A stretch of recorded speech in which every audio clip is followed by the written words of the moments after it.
The job numbers are in, and they ain't great. Fauci is in some trouble, and AOC is still an idiot. This is Gene, and you're listening to Dumbasses Talking Politics.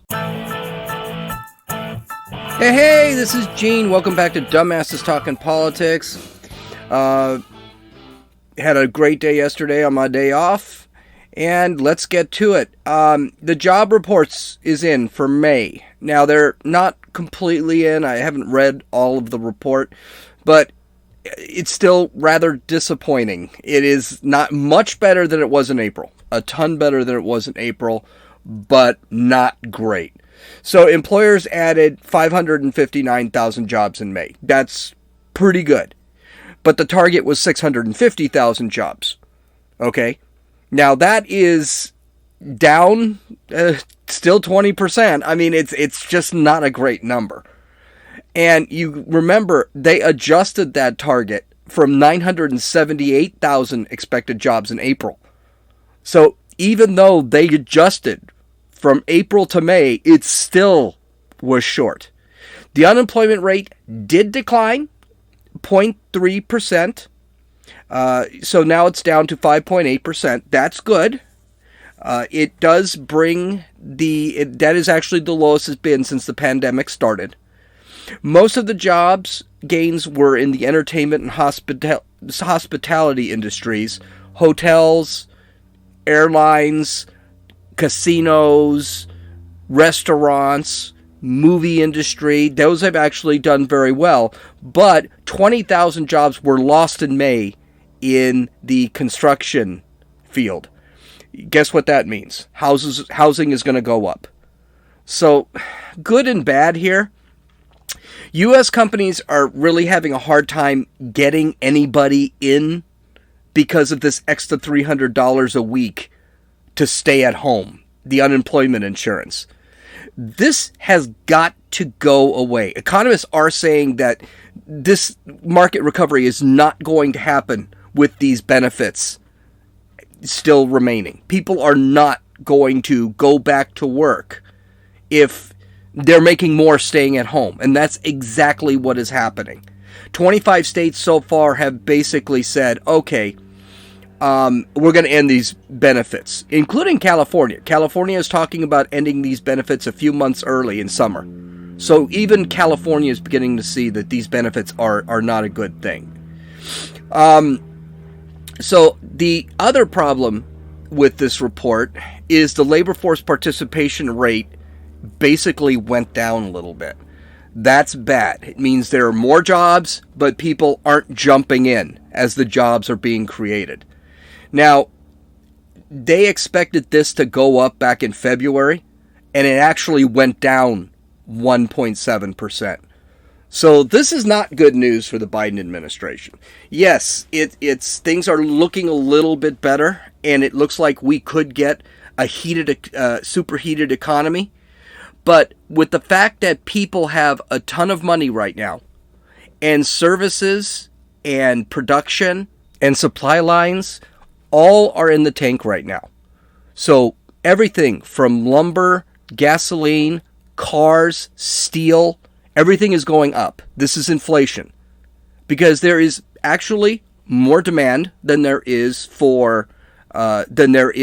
product. And a lot of people are not using credit anymore to buy things. So they're getting their money and they're just holding it, and they're only using it for what they need. So prices are going up, inflation is happening, and what this job report basically tells you is the economy is stagnant. The economy is dead stagnant. They are looking at a 2% GDP raise in the next several months, which is extremely low. The GDP for this year should be, or the next quarter should be like 6%, because we had a depression and recession last year. Artificially created. It wasn't actually something that was going to stay for any amount of time. But we should, by opening up, everybody should be going out and working. But because the government keeps giving money away, and businesses can't get enough people hired, they can't produce their goods or services, prices go up, because people still want the goods and services, and we have inflation. So, not a great jobs plan. I'm sure jobs report. I am absolutely sure that the Biden administration is going to say, yes, we put in 560,000 jobs that last. Well, yeah, but you were expected to put in probably 650. And honestly, if April had gone the way April should have, probably closer to 1 million should have been hired. So we're in a stagnant economy. Things are not going well. And it doesn't, until these states decide to stop paying people for doing nothing, they expect to see this through the summer. Well, it looks like the BS is done with Tony Fauci, and he might be in some trouble. Thanks to a Freedom of Information Act request from BuzzFeed, thousands of his emails were released to the public. And a lot of those emails include correspondence with doctors and scientists from China. Oops. It gets worse. There are a lot of emails that actually warned Fauci about the coronavirus actually coming from a Chinese lab. Now, this is a big deal, because Fauci had kept saying, no, that didn't happen. Rand Paul, who's a doctor, a medical doctor, and Fauci's main competitor, basically said when he was asked about this lab leak theory now becoming a reality, he said, I told you so. So let's go through it. I haven't read all of the emails because they're actually really long. But here's the scoop. Fauci was told that this virus was discovered as early as September of 2019. Now that is something, that means China sat on this virus till about November, and people were already being infected and actually dying. Fauci knew that China was lying about the infection and the death rate numbers in China in January 2020. I can't remember what I actually read, but I believe in November there were 35,000 dead. Now, China has said that there have been only 5,000 deaths to this day, between 5,000 and 8,000 deaths in China due to COVID. And it's basically being disguised as this is because China did such a great job. Well, no, they didn't do such a great job. And we actually already knew about that because pictures were coming out of China showing all of the people who were cremated, the urns of the people that were cremated. And several doctors who disappeared, scientists who disappeared, said, no, lots of people are dying. So, yeah, of course, a lot of those guys, if they didn't defect, they actually were disappeared. Okay, so,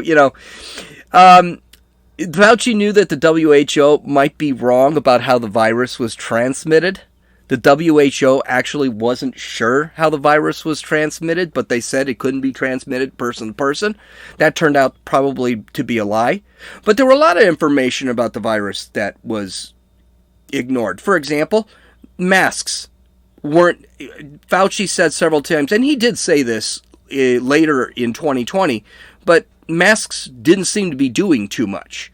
That the virus, once you caught COVID, it still appeared that COVID was going to make you immune, probably for life. An email from March 2020 said that the virus was created in a Chinese lab, probably the Wuhan lab, virology lab. And there was even a discussion on how it came to be in that lab. That there were scientists that are actually looking for bats that created this virus in a cave well north of the virology lab.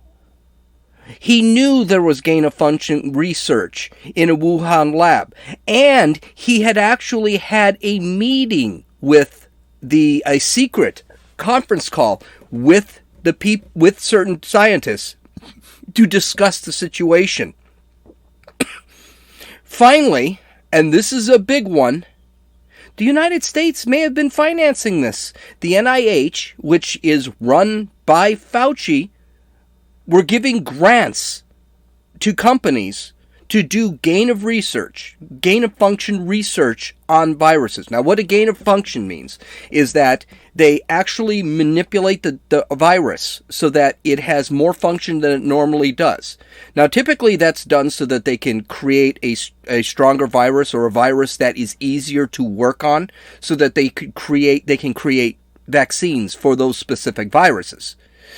Another way of looking at it is they create gain of function to create a biological weapon. Now, I do not necessarily believe China actually did this on purpose, because Fauci was correct in that, they killed a lot of their own people. But here's something wild and crazy. Since when has China given a damn about their own people? Since when have they cared about killing their own people? But it doesn't matter. Fauci had told Rand Paul that he knew of, there was no gain of function research at the Wuhan lab or anywhere else. Well, apparently that turned out to be a lie, and these emails actually prove that. Now, what does this all mean? It means Tony Fauci was depended upon to bury this whole thing. He was depended upon by China, the CDC, the NIH, and the WHO. He was actually thanked by Chinese scientists for making this whole thing kind of quieter or going away. Tony Fauci was trying to hide the funding the NIH was doing to other organizations. Now, here's the thing. The organization that apparently, and I don't have the names with me, but the organization that got the grant actually subcontracted with the Wuhan lab, the Wuhan virology lab. So it wasn't a direct funding from the NIH to the Wuhan virology lab. But the fact is, it did end up there. And Tony Fauci basically lied about everything. He lied about absolutely everything. He was always inconsistent. He's pretty much a bureaucrat. Now, here's what it is. Is Tony Fauci a liar? Well, yes. Is Tony Fauci... but why is he lying? Or is he directly lying? Or what is he trying to do? What is he trying to gain? Well, a couple of things. He's a bureaucrat. He's not an elected official. This is right off the bat. This is the problem with bureaucrats. They lie. They lie to protect their bureaucracies. And usually nothing happens to them because typically nothing happens to bureaucrats. Fauci should have been fired long time ago.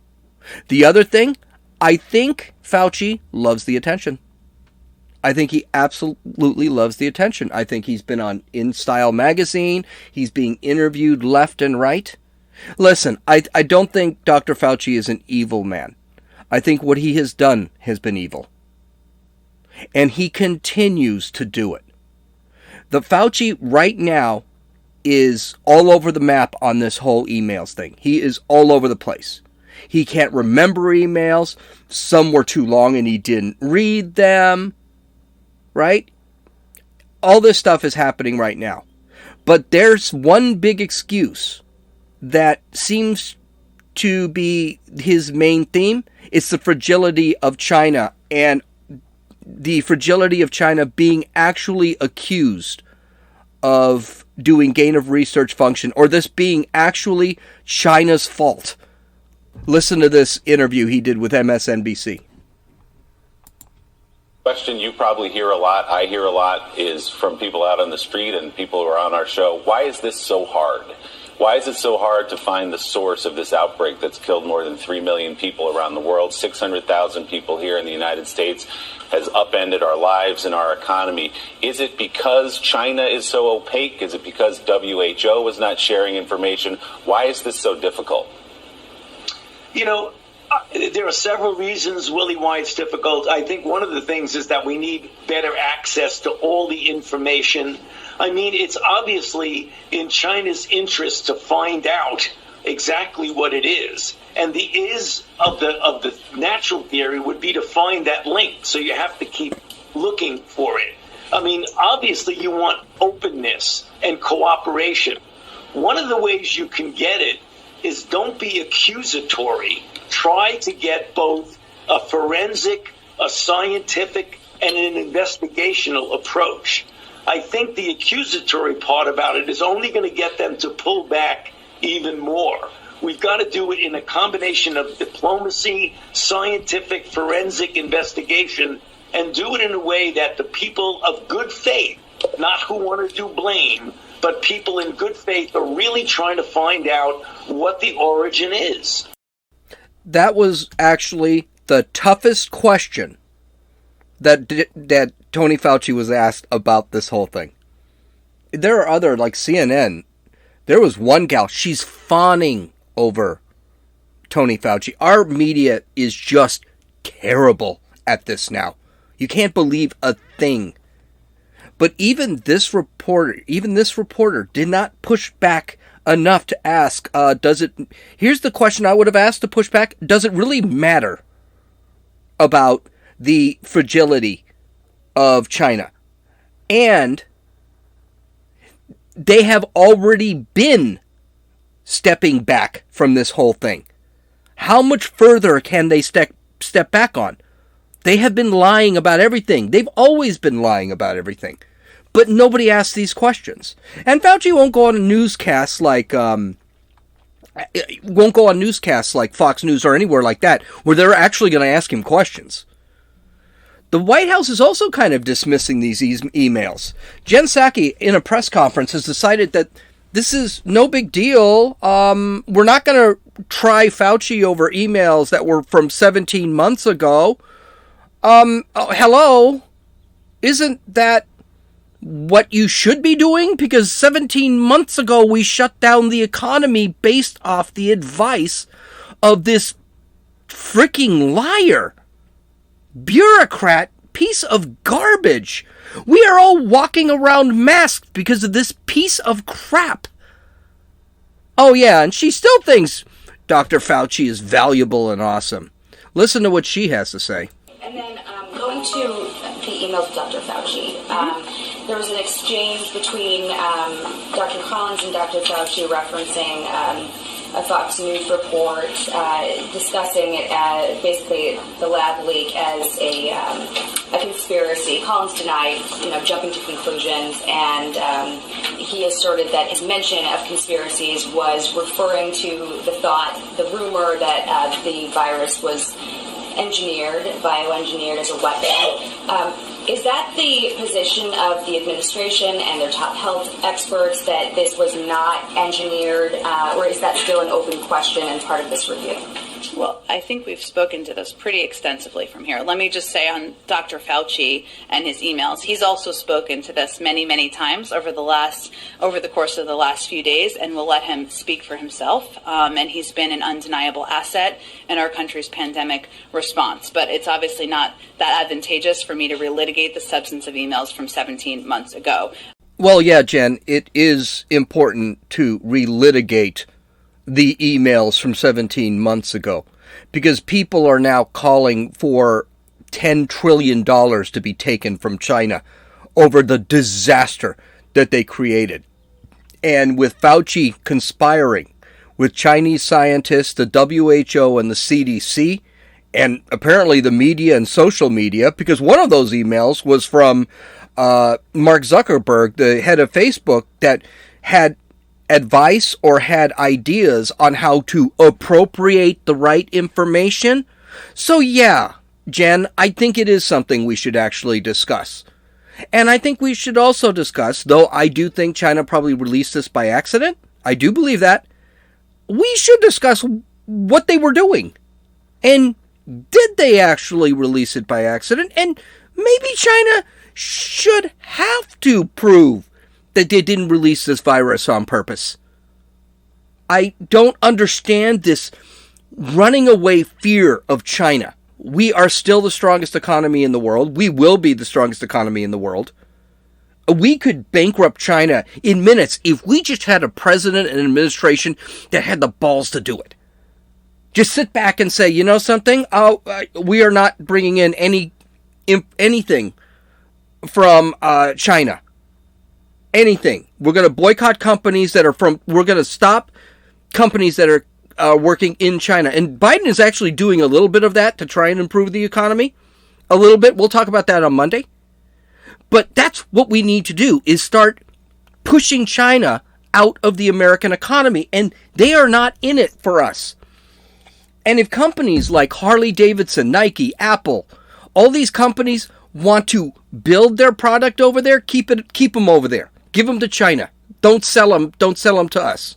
Now, I heard someone make a really great point when I talk about that, is that, China actually, yes, they build them, but all the parts come from different parts of the world. You're not understanding. The government of China, I heard this yesterday. I bought a computer, and someone was talking about that. I bought a computer that was, I know, built in America. And he told me that because I refused to buy like a Lenovo, which is a Chinese computer. And I told him, hello, yeah, but China's government actually takes profits from companies because it's a fascistic,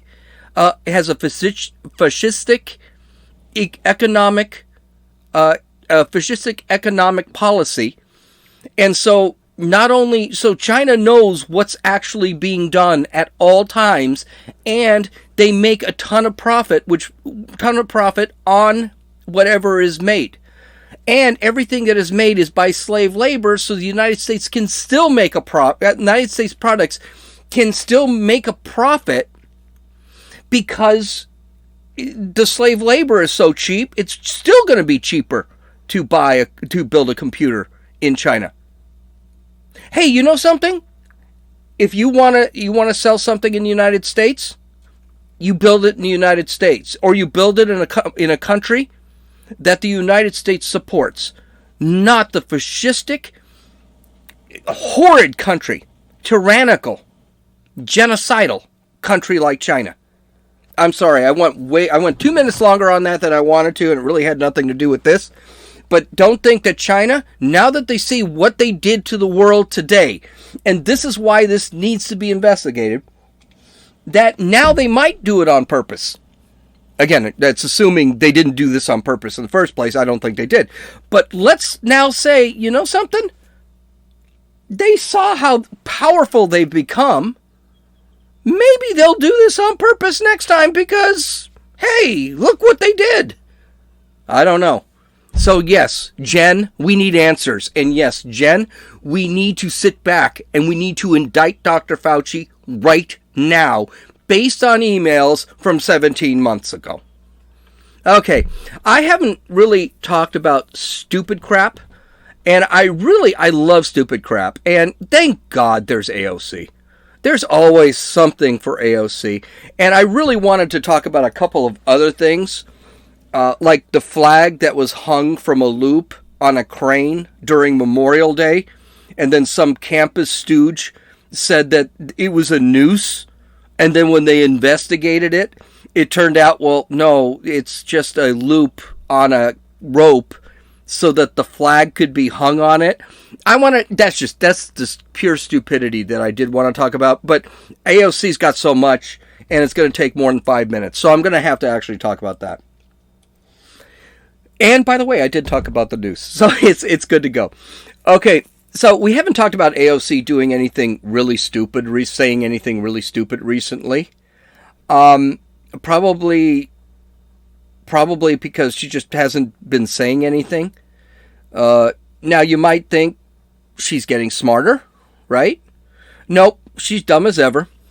Her first misstep of this week, and she really hit it this week, she wanted to implement a policy that was so bad that Chuck Schumer, who is standing next to her when she speaks, looks like he just ate a lemon because he knows what's going on. He is a real politician, and he knows what's going on in New York. They're actually talking about New York and the crime rates.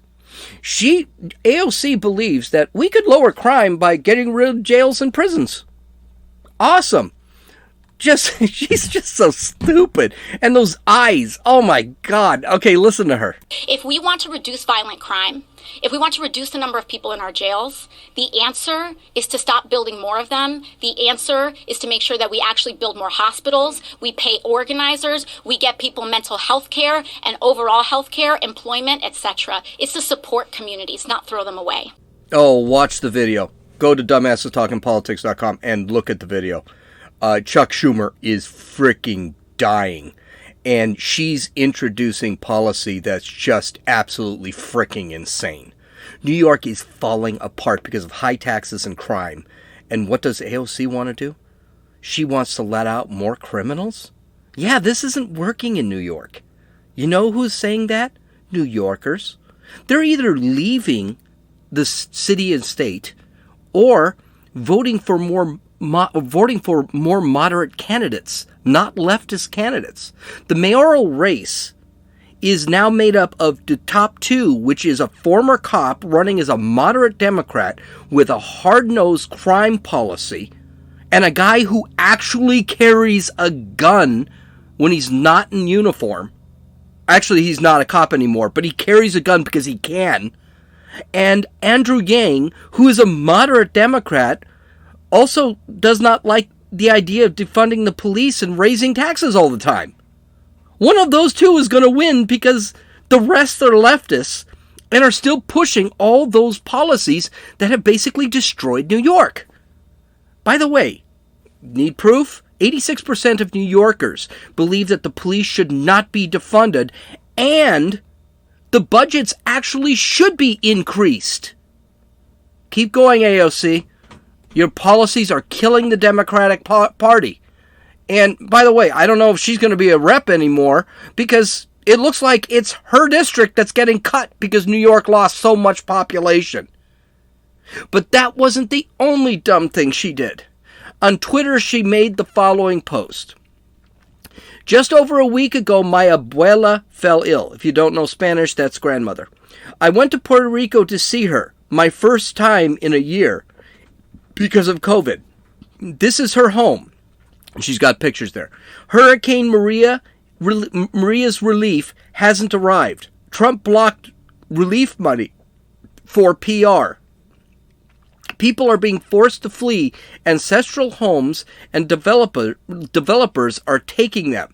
So she's got a couple pictures where there's like no furniture. The roof looks like it's falling in.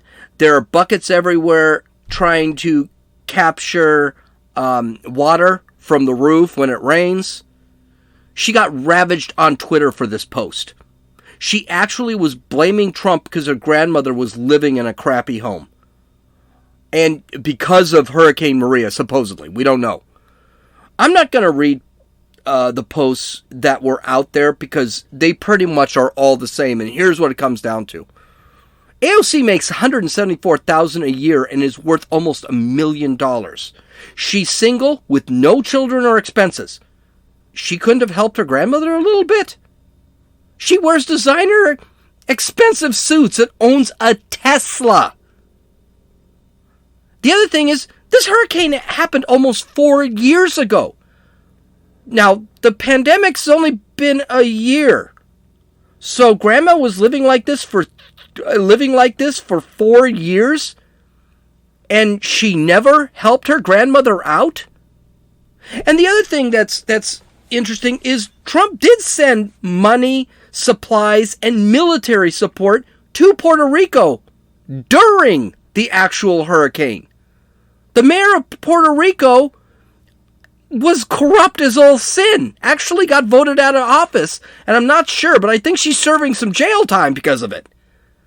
There are pallets of water, pictures of pallets of water sitting in the middle of the jungle because the government didn't send them out. Gee, I wonder where everything Trump sent them actually went. That should be the question she's asking. And if she is not willing to sacrifice her own wealth, why should anyone else? Her grandmother can't depend on her rich granddaughter. Why should she expect taxpayer money to be used to help her grandmother now. That's because the government is supposed to be the head of the family, according to AOC. And Ben Shapiro brought this up, and I think it's absolutely correct. She seems to think our money is her money. And that, the government doesn't have any money. Why hasn't the federal government given money to Puerto Rico? The federal government doesn't give money to Puerto Rico. The federal government takes money from me and then gives it to Puerto Rico. And I really don't give a damn what they do. They should let me sit back. I tell you what, if they didn't tax me at all, I would give money to Puerto Rico.